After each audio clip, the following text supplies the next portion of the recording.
흰머리라고 하는 제목으로 말씀을 드리도록 이렇게 하겠습니다. 의의 길에서 얻은 흰머리.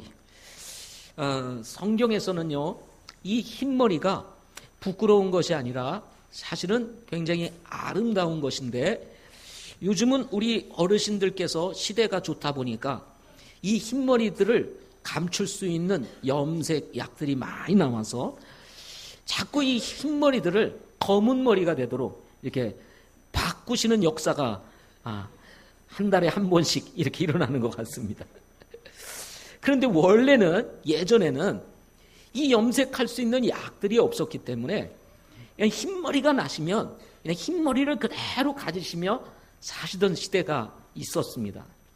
그래서 염색을 하셔서 흰머리를 감추고 계신 분들도 여러분 아시죠? 자녀분들은 흰머리신지 염색을 하신지 아시잖아요? 그래서 흰머리라 이렇게 생각하시고 오늘 말씀을 들으실 수 있기를 바랍니다. 흰머리라고 하는 것은 모근에 있는 멜라닌 색소가 점점 줄어들거나 사라지는 과정 중에서 검은색이 흰색으로 바뀐 상태를 일컬어서 흰머리라 이렇게 이야기를 합니다. 멜라닌 색소는 원래 색소세포로서 피부와 머리의 색깔을 결정하는 이런 세포라고 합니다. 근데 이런 세포 공급이 원활하게 이루어지지 아니하게 될 때 이 검은 머리가 흰 머리로 이렇게 바뀌게 된다고 합니다. 그런데 이 흰머리라고 하는 것은 일찍 발생할 수도 있고 또 좀 늦게 발생할 수도 있다고 합니다. 흰머리가 발생하는 원인은 선천적으로 태어날 때부터 색소가 부족한 상황 속에서 태어나므로 그냥 어려서부터 흰머리를 가지시는 분들이 있다고 합니다.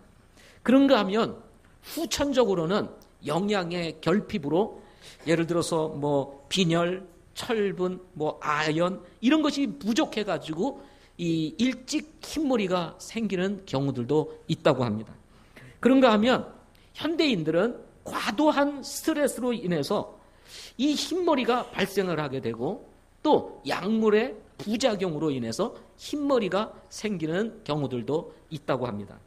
그러나 대체적으로는 자연적인 노화 현상에 의해서 신체 기능이 약해지면서 모발의 색소 공급이 원활하지 못함으로 인해서 생기는 흰머리가 우리 보통 사람들이 가지게 되는 흰머리라고 합니다. 참고해야 할 것은 흰머리의 발생 원인은 무궁무진하기 때문에 본인이 조심한다고 해서 막을 수 있는 것이 아니라고 합니다. 아쉽습니다. 그렇죠? 막을 수 있으면 좋은데. 단 선천적이며 유전에 의한 것이라면 본인의 노력에 의해서 조금은 시기를 늦출 수 있지만 결국은 흰머리가 나게 된다고 합니다. 과거 성경을 기록하던 농경을 중심으로 살던 시대와는 달리 이제 산업사회를 지나서 디지털 혁명 시대에 살고 있는 현대인들은 과거보다는 더 심각한 스트레스로 인해서 질병에 시달리고 있는 만큼 시기와 때에 상관없이 흰머리가 난다고 합니다. 특별히 요즘 학생들은 굉장히 공부에 스트레스가 많기 때문에 10대 때부터 흰머리가 발생하는 사람들이 있다고 합니다. 그런가 하면 20대가 되면 흰머리가 송송송송 이렇게 나 있어가지고 흰머리가 많네 이렇게 생각이 들 정도로 20대에 이미 흰머리가 나는 사람들도 있다고 합니다. 대체적으로 보통은 일반적으로는 30대부터 흰머리가 하나씩 생기다가 이제 40대 중반이 되면 그냥 그럭저럭 흰머리가 이렇게 생기게 되고 그 다음에 50대를 넘어서 중반이 되기 시작하면 이제 흰머리가 검은 머리보다도 많아지는 경우들이 많다고 합니다. 오늘 말씀은 특별한 이런 유전적 요인이라든지 과도한 스트레스라든지 또는 선천적으로 색소가 부족해서 일어나는 흰머리와 상관없이 자연스럽게 노화 현상으로 인해서 발생하는 흰머리, 즉 우리 부모님에게서 나타나는 흰머리에 대한 성경적 의미를 생각하면서 왜 자녀들이 부모를 존경하며 공경해야 하는지에 대해서 말씀을 함께 나누고자 합니다.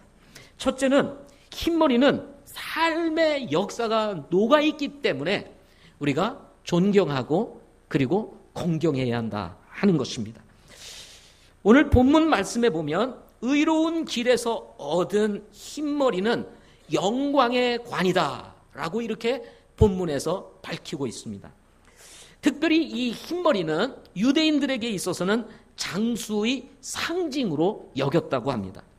따라서 우리 부모님들이 오랜 세월을 살아오는 그 역사 속에서 결국은 흰머리 하나씩 둘씩 생겨나면서 흰머리를 가지게 된다고 하는 것입니다. 따라서 흰머리라고 하는 것은 이미 삶의 오랜 역사를 지니고 있다라고 하는 것을 증명해 주는 그런 것이 바로 흰머리라고 하는 것입니다. 특별히 여러분 젊은 우리 친구들과 마찬가지로 우리 부모님들도 어렸을 때는 공부를 했습니다.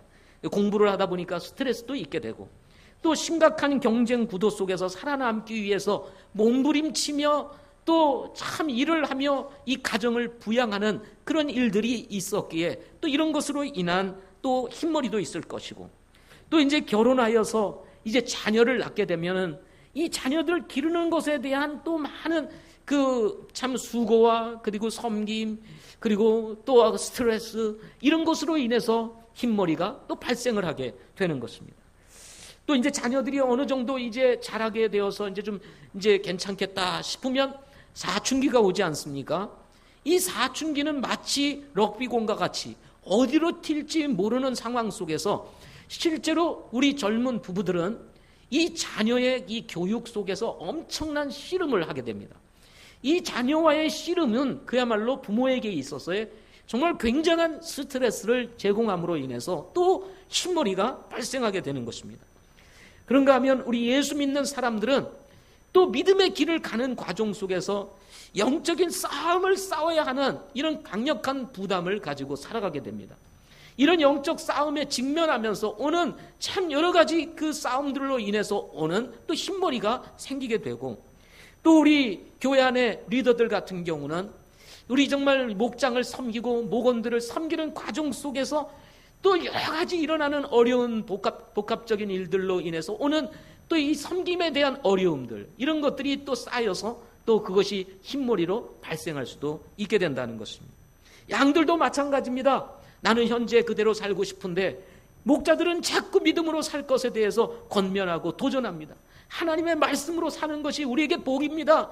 그러니까 이제 좀 변화되세요 하고 보이지 않는 또 영적인 압력을 주잖아요. 또 그런 데서 우리 양들도 또 이제 스트레스를 받고 그런 갈등 속에서 또 우리가 영적으로 성장해 가게 되는 것입니다. 이런 과정 속에서 또 흰머리들은 생겨나게 되는 것입니다. 그래서 어느 정도 때가 되면요, 이 흰머리가요 자고 일어나면 생겨나는 거예요. 자고 일어나면 생겨나고 자고 일어나면 생겨나고 순식간에 쫙 흰머리가 생겨나는데 어느 순간 거울을 보면은 검은 머리보다는 흰머리가 많아지는 이런 순간이 딱 오게 되는 거예요.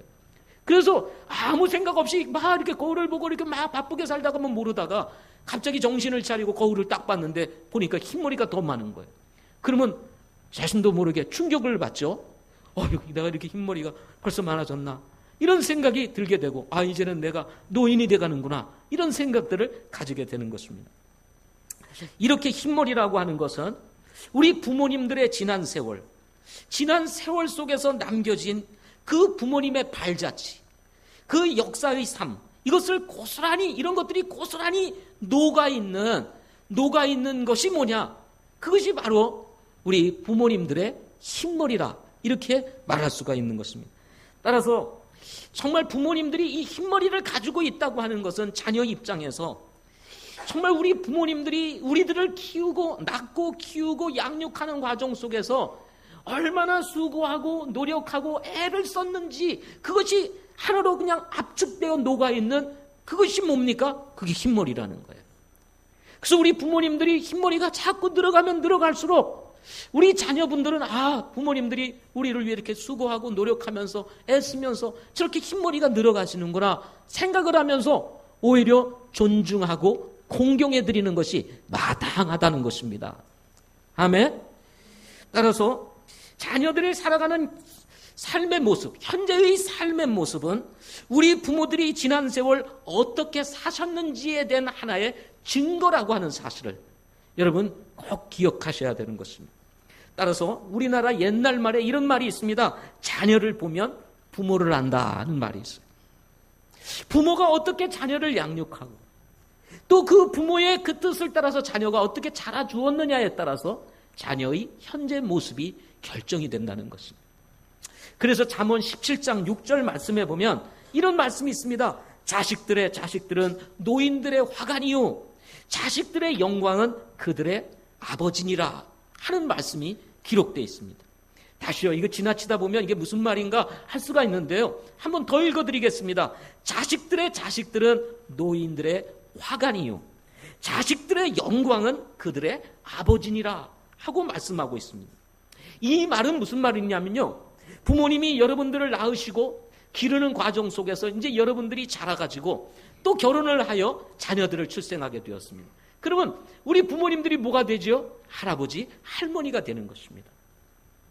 그런데 이 부모님들께서는요, 자녀들이 자라가지고 결혼하여 손자, 손녀를 낳으면 그렇게 좋아하실지, 정말 그렇게 좋아하십니다. 여러분 아시죠? 그렇게 좋아합니다. 손자, 손녀를 낳으면 그렇게 좋아하세요.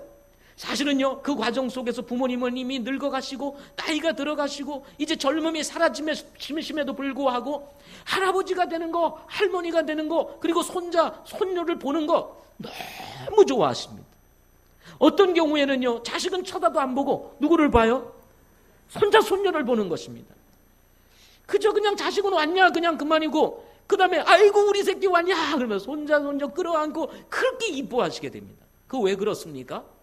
지난 세월 참 그 젊음을 다 바쳐서 우리의 자녀들을 키우고 그 양육하고 그 많은 어려움들을 극복하면서 이제 정말 시집 장가 보내가지고 이제 다 분가를 시켜가지고 살다가 이제 손자 손녀를 딱 낳으니 그것을 마치 뭐로 생각하냐면 우리 아버지 어머니들의 삶의 하나의 보상으로 생각하는 거예요. 아, 내가 이 자녀들을 이렇게 키워가지고 또 우리 이놈들이 이렇게 또 결혼해서 자녀를 낳았구나 생각하니까 그게 가슴이 뿌듯하고 좋은 것입니다. 자신을 닮은 또 하나의 후손들이 태어났다는 이 사실이 부모에게 있어서는 너무 기쁘고 좋은 것입니다. 예. 그래서요, 우리 부모들은요, 우리 손자, 손녀들을 그래서 사랑하는 겁니다. 예. 그 참 이상하죠? 자녀들은 말을 안 들어가지고 미운데요, 손자, 손녀들은 그렇게 이쁠 수가 없습니다. 예. 맞아요? 틀려요? 맞죠? 그동안 자녀들을 키우면서는 용돈 한 번 안 주는데요, 손자, 손녀들에게는 얼마나 잘 주는지 몰라요. 예. 자녀 키울 때 그렇게만 줬어도 우리 자녀들이 상처를 안 받았을 거예요. 예. 근데 그때는 그렇게 인색하더니 손자, 손녀에게는 얼마나 그게 풍성한지 뭘 갖다 주고 싶어서 그냥 안달이십니다. 안달이세요. 그게 왜 그럴까요? 우리 부모님들의 살아온 삶의 보상이라고 생각하는 거예요. 내가 자녀들을 키우고 양육하고 수고한 모든 것에 대한 보상이 뭘로 나타났냐? 손자, 손녀로 나타나게 되는 것입니다. 그래서 그렇게 이쁜 것입니다. 이것은 교육으로 되는 거 아닙니다. 예, 우리 자녀들이 아버님, 어머님을 모셔놓고 아버님, 어머님, 우리가 자녀를 낳으면 꼭 사랑해 주셔야 됩니다. 절대 미워하시면 안 됩니다. 하고 교육을 해서 되는 게 아니에요. 교육을 시키지 않았음에도 불구하고 이게 본능적으로 이게 나타나는 거예요. 예. 성경은 생육하고 번성하여 땅에 충만하라고 하신 복을 이미 하나님께서 창세기에 우리에게 허락해 주신 거예요. 그게 복인 거예요. 그게 복. 여기에 자식들의 영광은 그들의 아버지라 하고 말씀을 했어요. 우리 자녀들의 영광은 여러분의 아버지라 이렇게 얘기를 하는 거예요. 여러분이 원하든 원하지 아니하든요, 여러분이 인정을 하든 인정을 하지 아니하든 여러분의 영광은 여러분의 아버지라는 것입니다. 왜 그렇습니까? 여러분의 아버지가 여러분의 부모님들이 어떠한 분이시든 상관없이 여러분이 이 시간 여기에 존재하고 그리고 이 시간 여러분이 살아가고 있고 그리고 지금 여러분이 발을 붙이고 호흡하며 살아가는 것은 바로 여러분의 부모님이 있었기 때문이라는 것입니다. 부모님이 안 계시다면 여러분 어떻게 여기에 있을 수 있겠습니까? 그리고 오늘 여러분들이 그렇게 교육의 혜택을 받으면서 이 시대를 살아갈 수 있겠냐는 거예요. 그것은 여러분의 부모님이 있었기 때문에 가능하다는 것입니다. 여러분들이 부모를 부인하고 아니면 여러분이 부모님을 거부하고 한다 할지라도 그것은요, 아무리 부인해도 부인할 수 없는 것은 여러분의 아버지, 여러분의 어머니는 여러분의 어머니요, 여러분의 아버지시라는 거예요. 네, 부인한다 할지라도. 그리고 여러분은 바로 그 부모님에 의해서 지금 살아가고 있다는 사실을 우리는 기억해야 되는 것입니다. 따라서 예수 믿고 구원받은 사람들은 바로 이런 하나님의 말씀에 근거를 해서 결국은 뭐냐면, 아, 그렇구나. 정말 우리 부모님이 있었기에 내가 오늘 여기에 있구나. 그래서 나의 영광은 바로 우리 아버지고 우리 어머니구나 하는 사실을 깨닫고 사는 사람이 복이 있는 사람이라는 것입니다. 예? 자기 아버지를 저주하고 자기 아버지를 멸시하고 자기 아버지를 무시하고 그런데 그게 무슨 복이 있겠습니까? 따라서 우리는 기억해야 합니다. 우리 부모가 있기에 내가 있다는 이 사실을 우리는 잊지 말아야 되는 것입니다. 여기에 우리 성도들에게 한 가지 더 좋은 사실이 있는데 그것은 뭐냐면 하나님께서 우리의 영원한 아버지가 되어주셨다는 사실입니다. 예. 그래서 여러분 정말 우리가 죄로 말미암아 죽을 수밖에 없을 때 예수 그리스도를 이 땅에 보내주셔서 그분이 우리를 얼마나 사랑하는지 알게 하시고 깨닫게 하셔서 우리를 구원하여 주시고 그분이 우리의 아버지 되어주시지 않으셨습니까? 그래서 우리가 매주마다 모여서 하나님 앞에 예배하며 공경하고 있는 거예요. 그분을 섬겨드리고 있는 것입니다. 무슨 말입니까? 여러분, 우리의 영원한 아버지 하나님을 공경하고 섬기듯이 우리의 부모님을 섬기는 것이 우리 그리스도인에게 있어서는 마땅한 일이라는 사실을 말씀하고 있다는 것입니다. 아, 주일마다 교회는 오고 그리고 하나님 앞에 뭐 헌금을 드린다, 또 봉사를 한다, 뭐 이러면서 부모들에 대해서는 무시하고 부모들을 멸시하고 그리고 부모들을 조롱하고 부모들을 저주하는 그리스도인이라면 여러분 그 사람이 온전한 그리스도인이겠는가 하는 것입니다. 하나님을 섬길 줄 알면 부모를 섬길 줄 아는 것이 바로 그리스도인의 모습인 것입니다. 아멘. 그러므로 여러분의 부모님들을 가만히 지켜보십시오. 벌써 이미 흰머리가 생겨나고 이러고 있는 여러분의 부모님, 그런 부모님들의 삶이 여러분으로 인해서 정말 흰머리가 생겨나고 있다는 것, 그 역사 속에서 고스란히 녹아있는 그 흰머리를 바라보면서 존경스럽지 않으세요? 존경스럽지 않습니까? 감사하지 않습니까? 그러므로 우리가 그분들을 섬기는 것이야말로 여러분 우리의 책임이요 본분이며 그리고 또 하나의 축복이라는 사실을 잊지 말아야 되는 것입니다. 두 번째로는 흰머리는 존경의 상징이기 때문입니다. 오늘 말씀에 흰머리는 영광의 관이다라고 이렇게 말씀을 하고 있습니다. 여기서 영광이라고 하는 이 단어는 원어적으로 아름답게 하다 또는 영화롭게 하다라고 하는 동사에서 온 명사입니다. 그래서 아름다움, 영광 또는 자랑이라고 하는 문자적 의미를 가지고 있는 단어가 바로 영광이라고 하는 단어입니다. 여기에 관이라는 단어가 있습니다. 이 관은 그 문자대로 우리 성경에 기록한 대로 관 또는 화관이라고 하는 의미를 가지고 있는 것입니다. 그런데 이 관, 이건 씌워진 관이 아니잖아요. 부모님들에게 무슨 뭐 이런 관이 씌워져 있습니까? 영광의 관이다라고 할 때 이 관은 비유적으로 해석을 해서 보통은 명예 그리고 권위 이런 것을 의미하는 단어가 바로 관이라고 하는 단어라고 합니다. 이런 의미에서 볼 때 부모님의 흰머리는 자랑스럽고 영광스럽고 아름다운 관으로 명예와 존경의 상징이라는 것입니다. 다시요, 우리 부모님의 이 흰머리는 자랑스럽고 영광스럽고 아름다운 관으로서 명예와 존경의 상징이 뭐냐? 그게 흰머리라는 것입니다. 흰머리. 여러분, 우리가 지난해죠. 아유, 요즘은 어떻게 시간이 지나가는지 몰라서 올해인가. 우리 동계올림픽이 평창에서 있었습니다. 올해입니까? 지난해입니까? 시간이 얼마나 빨리 가는지 뭐 도대체 모르겠습니다. 그래서 선수들이 올림픽에 출전을 해가지고 그 4년이라는 기간 동안 갈고 닦고 해가지고 출전을 해서 드디어 1등을 했습니다. 예, 1등을 했습니다. 아직도 내리에, 우리 국민들의 내리에 남아있는 영미! 하는 소리가 울리지 않습니까? 예, 비록 금메달은 못 땄지만 어쨌든 그런 울림이 있었습니다. 그래서 1등을 해가지고 당당하게 여러분 1등의 자리에 올라서 다 금메달을 딱 땄을 때 그 영광, 그 기쁨, 그 자긍심 이루 말할 수가 없을 것입니다. 이루 말할 수가 없을 거예요. 지금은 이제 올림픽에서 1등을 하면 메달을 주지만 과거 올림픽이 시작할 때는요, 메달을 주는 것이 아니라 월계수 관을 씌워주었습니다.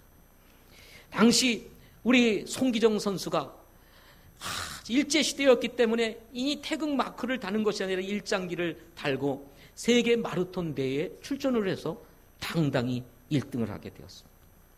그리고는 그 시상대에서 월계수 이 관을 다 쓰게 되었습니다. 지금까지 세계 마라톤 대회에 나가서 1등을 한 마라톤에서 1등을 한 한국 선수들이 여러 명이 있습니다. 그런데 그런 한국 선수들의 이름들은 다 잊어버리고 지나가도 잊지 아니하고 기억하고 있는 선수 한 사람이 있는데 그게 누굽니까? 송기정입니다. 송기정. 국민 누구도 이름을 다 알고 있는, 모든 국민이 기억하고 있는 사람, 그게 송기정 선수. 그 영광, 그 감격 이루 말할 수가 없습니다. 누가 송기정 선수의 그 월계수를 부끄러운 관이라고 말할 수 있겠습니까? 누가 그 송기정 선수의 그 월계수를 관을 조롱하겠습니까? 비록 시들어 없어졌지만 그 씌어졌던 그 월계수, 그 자리, 그것은 우리 국민에게도 자랑거리가 되고 있는 것입니다. 그런데 이보다 더 큰 자랑거리가 있습니다. 이보다 더 명예로운 관이 있습니다. 이보다 더 아름다운 관이 있습니다. 그것이 뭔지 아십니까? 부모의 흰머리라는 것입니다. 부모의 뭐요? 흰머리. 오늘 보니까 뭐라고 그랬습니까?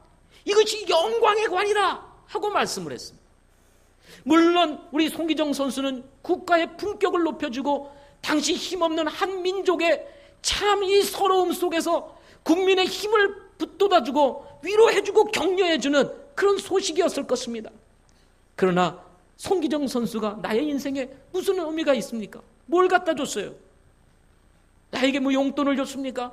내 교육비를 내줬습니까? 나에게 먹을 것을 제공해 줬나요? 아무것도. 내가 어렸을 때 진 자리 마른 자리, 예? 여러분들은 다 이제 어떤지 모르겠습니다만 일회용 기저귀를 차고 자랐는지 모르겠어요. 우리는 그게 아니었습니다. 천으로 만든 기저귀 싸면 그거를 갖다가 그 추운 겨울 시내 가가지고 다 빨아가지고 두드려 가면서 삶아가지고 빨아가지고 또 말려서 그거를 사용하던 시기였습니다. 그렇게 우리를 키웠습니다. 우리 부모님들이. 똥기저귀 빨래내면요 비누질을 해가지고 삶아서 그렇게 빨아야 노란 게 없어지고 그리고 또 채우고 그게 다 떨어질 때까지 채워 그래가지고 우리와 여러분들을 다 길러내신 거예요. 요즘은 일회용 기저귀가 있어서 그냥 착해서 버려버리면 그만이지만 예? 그런 게 어디 있었습니까? 말도 못하는 것입니다. 이렇게 우리를 길러주시면서 하나씩 생겨난 흰머리가 바로 여러분의 부모님의 흰머리가 된 것입니다. 그러니 여러분 월계수 관하고 비교할 수 있겠습니까? 송기정 선수의 그 월계수 관하고 비교할 수 있겠어요? 그것은 국가의 명예였지만 여러분의 삶의 명예, 여러분의 삶에 존경할 분, 여러분의 삶에서 공경하실 분, 그분이 누굽니까? 바로 부모님들인 것입니다. 아이고 아버지 그 흰머리 그 뭐예요? 그거 좀 염색하세요. 그게 아니라 우리 아버지 흰머리를 봐란 말이죠. 얼마나 자랑스러우냐. 우리를 이렇게 키워내시고 우리를 위해서 애쓰시고 우리를 위해서 힘써내신 내가 존경하는 아버지의 머리야 하고 말할 수 있어야 되는 것입니다. 아멘. 아니 친구들하고 있는데 아버지 나타나면 부끄러워가지고 아버지 라고 인사도 못하고 모른 척하고 있는 그런 자녀들이 있다면 그런 자녀들은 어떻게 해야 되겠어요? 뒤지게 혼나야 되겠죠? 뒤지게 혼나야 돼요. 뒤지게 혼나야 돼요. 따라서 흰머리는요, 우리 아버지들의 삶, 우리 어머니들의 삶이 그대로 녹아있는 살아있는 역사예요. 살아있는 역사. 여러분들을 키워내고 그리고 정말 이 시대, 어려운 시대에 우리를 길러내기 위해서 그 애쓰고 수고한 그 삶에 살아있는 역사가 녹아있는 것이 뭐냐면 바로 우리 어버이들의 흰머리인 것입니다. 누가 이 흰머리를 추하다고 말합니까? 누가 이 흰머리를 조롱하겠느냐 이 말이죠. 누가 이 흰머리를 보고 비웃을 수 있냐 이 말이죠. 험난한 세월 속에서 삶의 지혜를 간직하고 있는 우리 어버이들, 이런 부모님들을 두고 자녀들에게 성경은 이렇게 얘기를 합니다. 잠언 1장 8절에 내 아들아 내 아버지의 훈계를 듣고 내 어머니의 법을 버리지 말아라 하고 얘기를 해요. 성경이 하는 말씀입니다. 우리의 인생을 위해서, 우리를 세우기 위해서 가진 고생하며 키워내신 우리 어버이들을 향해서 자녀들에게 말씀하시기를 내 아들아 내 아버지의 훈계를 듣고 내 어머니의 법을 버리지 말아라. 이것이 바로 자녀됨의 부모를 존경하는 태도요, 그리고 부모를 공경하는 태도인 것입니다. 아버지가 얘기를 하면 나도 다 컸어요, 나도 알아서 해요. 어머니가 얘기를 하면 아유 어머니는 어머니고 난 내 인생은 내 인생이야. 여러분, 그것은 부모를 대하는 자녀들의 바른 태도가 아닌 것입니다. 물론 여러분의 인생도 있죠. 부모님이 여러분의 인생을 대신 살아주는 것은 아닙니다. 그렇지만 여러분을 사랑하고 여러분을 지금까지 키워내신 이 부모들은 지난 역사 속에서 어떻게 살아야 하는지에 대한 삶의 지혜를 가지고 있는 분들이, 이런 분들의 권면을 듣고 이런 분들의 훈계를 듣고 그런 분들의 울타리 안에 머물러 있을 때 자녀들이 복을 얻는 것입니다. 그것도 모르고 내 인생은 내 인생이에요 하면서 부모님의 법을 떠나서, 훈계를 떠나서 자기 마음대로 사는 것이 마치 잘 사는 것인 양 생각하지만 그래가지고 잘 사는 사람이 몇 사람이나 있습니까?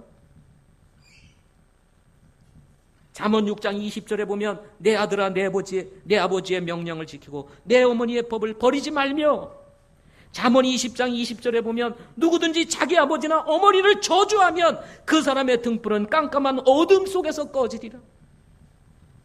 제가 가끔 이런 말씀을 전하면 얘기하잖아요. 제가 길에서 아이들이 전화를 하는데 밤늦게 돌아다니니까 부모님이 전화를 합니다. 왜 안 들어오냐? 아마 그런 전화를 했겠죠. 그랬더니 전화에 대고 막 어머니에게 막 욕을 합니다. 쌍욕을 하고 막. 사람들이 다 듣도록 쌍욕을 하는 이런 사람들이 있더라 이 말이에요. 그 쌍욕을 듣는 자식에게 쌍욕을 듣는 이 어머니는 마음이 어떻겠냐? 억장이 무너지는 거예요. 억장이. 시대가 지금 이렇게 바뀌어가고 있습니다. 자기 부모가 누군지도 모르고 부모의 은혜가 뭔지도 모르고 부모가 어떻게 자기를 키워냈는지도 모르고 자기 기분에 따라 감정에 따라 쌍욕을 하는 이런 자식들. 아유 제가 힘만 있으면 그냥 가서 두드려 패겠는데요. 그러지도 못하고. 참.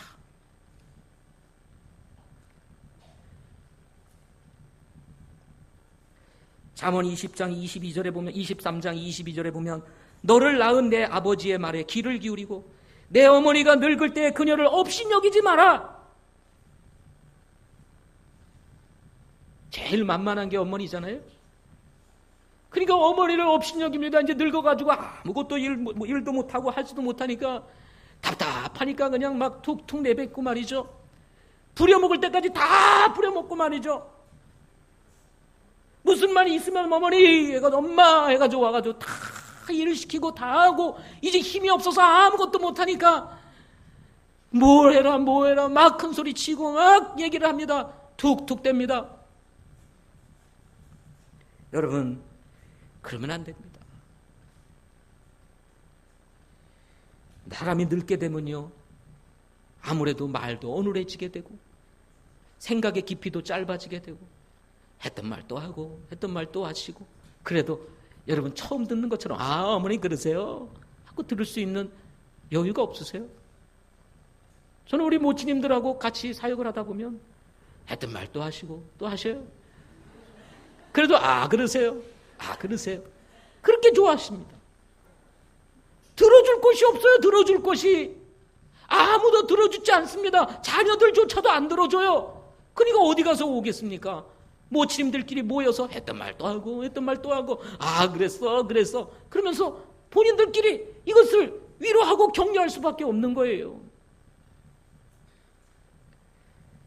잠언 30장 17절에 보면 자기 아버지를 조롱하며 자기 어머니에게 순종하기를 싫어하는 눈은 골짜기의 까마귀들이 쪼아내고 독수리 새끼들이 먹으리라.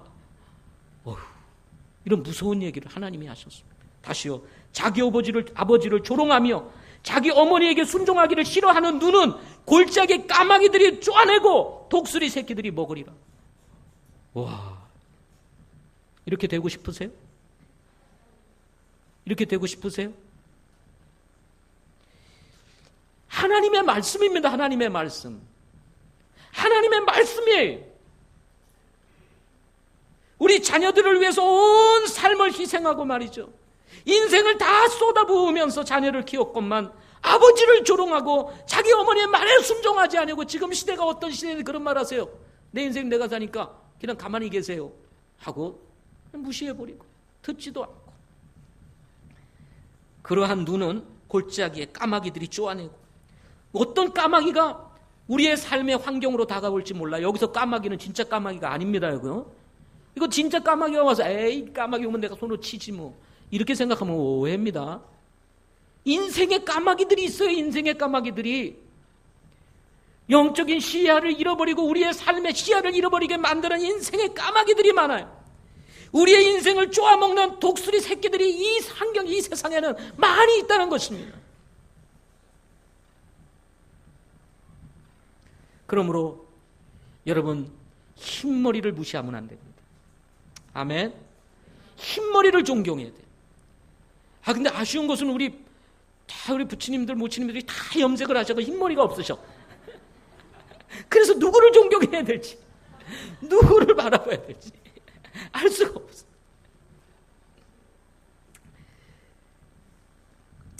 그러나 부모는 자녀의 거울이라는 말이 있습니다. 지금의 자녀의 모습은 바로 부모의 모습일 수 있다는 것입니다. 누가 뭐라고 해도 자녀는 부모를 닮습니다. 보고 듣는 대로 행하게 되는 것입니다. 따라서 부모에 대한 자녀의 태도는 바로 부모에 의해서 결정된다는 사실을 우리는 잊지 말아야 합니다. 따라서 부모를 공경하고 존경하는 태도를 지닌 자녀로 기르기 원하시는 분들이라면 먼저 우리 부모님들이 살아계신 부모님들을 잘 섬기고 공경해야 합니다. 뿐만 아니라 우리의 영원하신 아버지, 정말 우리의 정말 영원한 부모, 바로 우리 하나님을 잘 공경하게 섬기는 이런 모습들을 보여줘야 되는 거예요. 그래야 자녀들이 그걸 보고 우리 부모님은 저렇게 하는구나, 저렇게 살아야 되는구나 하고 살아가게 되는 것입니다. 하나님은 섬긴다고 하면서 부모는 멸시하고 무시해요. 그것을 자녀들이 다 바라보는 것입니다. 그렇게 되면 부모는 저렇게 해도 되는구나. 나중에 커서 그 부모에게 그렇게 하는 거예요. 제가요, 우리 성도들은 그런 분 내가 모릅니다만은 제 주변에 있는 가족들이 있어요. 저희 친척들도 있고 먼 친척들도 있고 이렇게 건너가는 이런 분들이 계세요. 그런데 그런 분들 가운데서 여러분들이 부모하고 담을 쌓고 가도 그냥 바로 오고 얼굴만 내미고 빨리 돌아오고 가족들도 안 만나고 집안 모임이 있어도 오지도 않고 이런 분들이 있더라니까요. 이런 분들.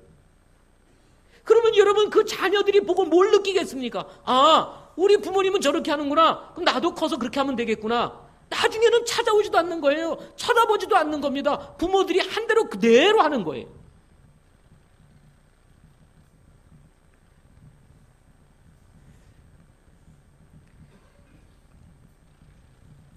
그래서 솔로몬은 의의 길에서 얻은 흰머리는 영광의 관이 된다 하고 말씀하는 것입니다. 의의 길에서 얻은 관이라고 말했습니다. 하나님께서 주신 말씀을 쫓아 부모를 공경하고 마땅히 공경하고 그랬을 때 하나님께서 그 길에서 얻은 흰머리, 믿음의 길을 가고 이 부모를 공경하는 말뿐만 아니라 하나님께서 주시는 이 말씀을 중심으로 살아가는 삶의 길에서 얻은 흰머리는 영광의 관이 된다 하고 말씀하십니다. 그래야 존경을 받는다는 것입니다. 그래야 권위를 인정받게 된다는 것입니다. 그래야 이 흰머리가 부끄러운 흰머리가 아니라 아름답고 자랑스럽고 영광스러운 흰머리가 된다, 이렇게 말씀하고 있는 것입니다. 삶을 엉망으로 살고 자녀들이 볼 때도 우리 아버지 왜 저러지 하면서 살아가는 이런 모습을 보고 자녀가 아버지에게 와서 어머니에게 와서 훈계를 해요. 어머니 그렇게 살면 되겠습니까? 훈계를 거꾸로 합니다. 야 임마, 아버지는 이렇게 살고 어머니 이렇게 살지만 너는 그렇게 살면 안 돼. 이렇게 하면 되겠습니까? 안 되는 거죠. 따라서 정말 우리가 바른 길을 가고 하나님의 말씀을 근거로 해서 살아가는 삶의 모습들을 우리 자녀들에게 보여줘야 자녀들도 그것을 보고 따라오게 되는 것입니다. 마지막으로 흰머리는 하나님께서 허락하신 축복이다 하는 것입니다. 오늘 본문이 그것을 얘기해 주는 거예요. 흰머리를 의의 길에서 얻으면 그것은 영광의 관이 되느니라 하고 누가 선언하고 있습니까? 솔로몬을 통해서 지금 하나님께서 선언하고 있는 것입니다. 의의 길에서 얻은 흰머리는 영광의 관이라는 거예요. 하나님께서 이 흰머리는요, 저주로 주신 것이 아니라 축복으로 허락해 주셨다는 것입니다. 저는 누군가 저에게 지금이 좋아요? 아니면 옛날로 돌아가서 다시 살고 싶어요? 하고 물어보면 저는 지금이 좋다고 말합니다. 신혼보다도 저는 지금이 좋습니다. 저는 신혼으로 돌아가고 싶지 않아요. 네, 신혼은 힘들었습니다. 신혼은 정말 힘이 들었습니다. 한 3년은 힘들었습니다. 서로를 이해하지 못해서. 말은 안 하지만 말 없는 전쟁들이 많았습니다. 목사님도 싸워요? 저도 싸워요. 인간이에요. 말 없는 전쟁. 소리치고 싸우지는 않지만 말을 안 하는 거죠. 특별히 우리 집사람은 문제가 생기면 잠수를 탑니다. 침묵을 지켜요. 그러니까 답답해 죽겠는 거예요. 저도 그래서 요즘은 이제 배워가지고 같이 잠수를 탑니다. 같이 잠수를 딱 탑니다. 기다려주는 거죠. 근데 그때는 이게 기다려주면 안 되는 거예요. 우리 집사람은 저에게 얘기를 합니다. 그냥 나를 내버려 둬라. 시간이 되면 이제 풀린다. 근데 그게 답답해서 안 되는 거예요. 근데 살다 보니까 이제 요령도 세우고 또 배워서 같이 잠수를 타주는 거죠. 그러면 잠행을 하다가 때가 되면 딱 나오게 되는 거죠. 이렇게. 그러면 해결이 되고. 그래서 삶의 질을. 그래서 지금이 훨씬 좋습니다, 지금이. 저는 우리 아이들 고등학교 시기를 다시 지나가고 싶지 않아요. 우리 한국 사회 속에서 이 고3 대학 진학, 이거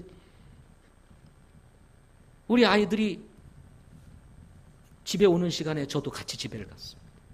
항상 12시가 넘어서. 그렇다고 그렇게 12시가 넘어서까지 나름대로 열심히 하는데 실력이 느냐?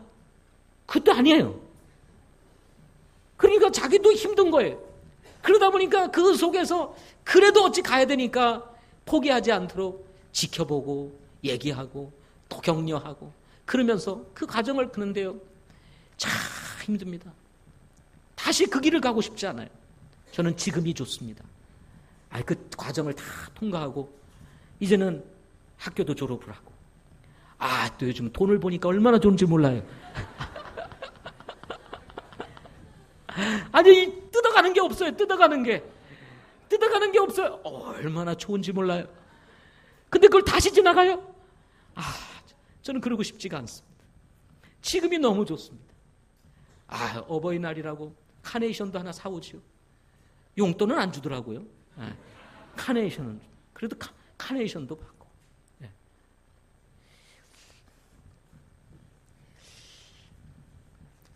제가 과거로 돌아가고 싶지 않은 이유가 또 있습니다. 그것이 뭐냐면 내가 과거로 돌아가서 다시 내 삶을 시작한다고 한들 과연 지금처럼 내 삶을 이뤄낼 수 있을까? 라고 질문을 던져보면 거기에 대한 보장이 없다는 거예요. 내가 다시 이렇게 삶을 살아낼 수 있을까? 자신이 없습니다. 그럼 보장이 없어요. 그래서 저는 지금이 훨씬 좋습니다. 젊음으로 돌아가고 싶다. No. 젊음은 힘겨웠어요. 지금이 훨씬 좋습니다. 이런 여러 가지를 생각하면서 제가 마음속에 가지고 있는 것 한 가지가 있습니다. 그것이 뭐냐면 늙음은 부끄러운 것이 아니라 아름다운 것이다 하는 것입니다. 다시요. 늙음은 부끄러운 것이 아니라 아름다운 것이다. 물론 인생을 부끄럽게 살아왔다면 늙은 자신의 모습이 부끄러운 거예요. 후회스러운 거예요. 내 인생 왜 내가 이렇게 살았나 하는 후회함으로 가득 차 있다면 그것은 여러분 심각할 것입니다. 그러나 비록 부족함이 있었고 모자람이 있었지만 하나님께서 일찍이 예수님을 믿게 하시고 믿음의 길을 가면서 내가 정말 걸어야 할 길을 걸었고 지나가야 할 길을 지났고 지켜야 할 것을 지켰고 믿어야 할 것을 믿었고 섬겨야 할 것을 섬겼고 순종해야 할 것들을 순종했으며 싸울 것을 싸웠다면 늙음은 부끄러운 것이 아니라 아름다운 것이다. 늙음은 한 사람의 삶이 녹아있는 그야말로 결정체가 뭐냐? 바로 지금의 나의 늙음의 모습이기 때문에 그렇습니다. 흰머리 한 올 한 올에 담긴 지난날의 사연들, 흰머리와 함께 늘어나는 주름 하나하나에 새겨져 있는 지난날의 사건들, 주름과 함께 들어가는 거뭇거뭇한 피어난 이 살버섯 안에 그려진 지난날의 고난의 역사들, 이런 것들이 흰머리와 주름과 피어나는 이 검은 버섯들 속에 다 담겨 있는 거예요. 이 모든 것들이 그냥 생겨난 것이 아니라는 것입니다. 주님 앞에서 내가 바르게 결단하고 때로는 넘어질 때도 있지만 다시 일어나서 바르게 판단하고 결정하면서 고난의 세월을 지나면서 얻어진 주름, 고난의 세월 속에서 얻어진 흰머리, 고난의 이 세월 속에서 얻어진 이 검은 버섯들, 이것은 여러분 부끄러운 것이 아니라 아름다운 것이라는 것입니다. 바로 내가 어떻게 살아왔는지에 대한 삶을 반증해주고 삶을 나타내주는 것이 바로 늙음이기 때문에 그렇습니다. 이 모든 것이 여러분 하나님께서 허락하신 축복이라면 여러분은 어떻게 받아들이시겠습니까? 물론 지금 이렇게 말씀하는 중에 어떤 분들은 이렇게 이야기할까 합니다. 목사님 그래도 늙는 건 좋지 않아요? 늙는 건 싫어요? 물론 싫죠. 저도 싫습니다. 그런데요, 싫다고 해서 안 늙나요? 어차피 늙는 인생입니다. 한 번은 떠나가야 하는 인생이고 우리에게 예비된 영원한 처소가 있다는 사실을 근거로 해서 어차피 늙어가는 삶이라면 늙음을 싫어요. 그리고 이걸 부인하고 그리고 이것을 거부하면서 사는 것이 아니라 오히려 그 늙음을 인정하고 오히려 그 늙음 속에 숨겨져 있는 지난날의 나의 삶의 역사가 녹아있다는 이 사실을 생각하면서 내가 어떻게 살아왔는지에 대한 그 소중한 나의 삶이 들어있다는 이 사실 속에서 오히려 늙음은 부끄러운 것이 아니라 아름다운 것이라는 것입니다.